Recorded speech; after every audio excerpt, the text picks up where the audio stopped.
Alright guys, hari ni saya tengah buat inspection dekat Harga Hot ni, kat kawasan Tuk Rahmat, Kuala Lumpur. Kalau korang tengah cari rumah sewa yang dekat dengan bandar, view kat sisi dan fasiliti lengkap, ini antara unit yang menarik untuk tengok. Biasanya bila saya datang buat inspection, saya akan tengok dulu kawasan sekeliling.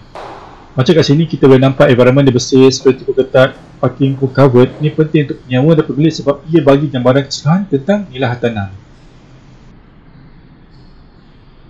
Macam masa bedroom ni pun dah facing ke sisi.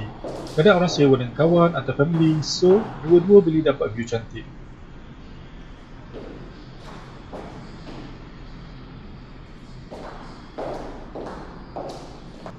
Memang kebiasaan, bila saya masuk rumah, saya akan semak kat dalam unit.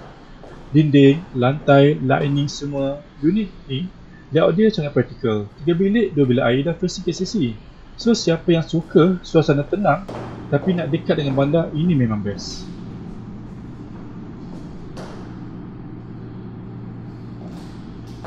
Even bahagian dapur tu pun kita akan semak satu-satu.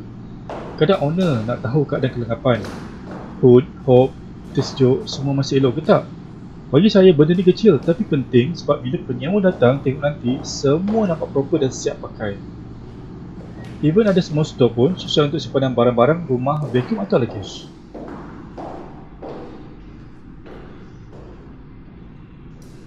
Even rumah ni ada bahagian laundry, siap ada mesin basuh. Jadi untuk penyewa, basically boleh terus masuk bawa baju je.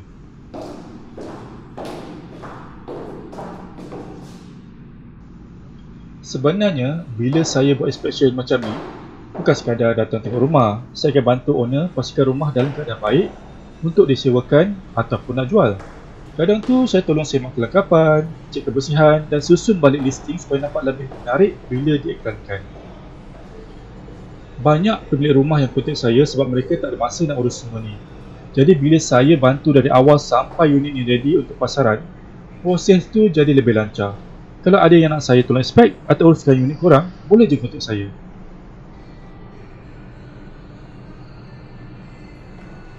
Okey, tu je untuk hari ni. Saya Syaril.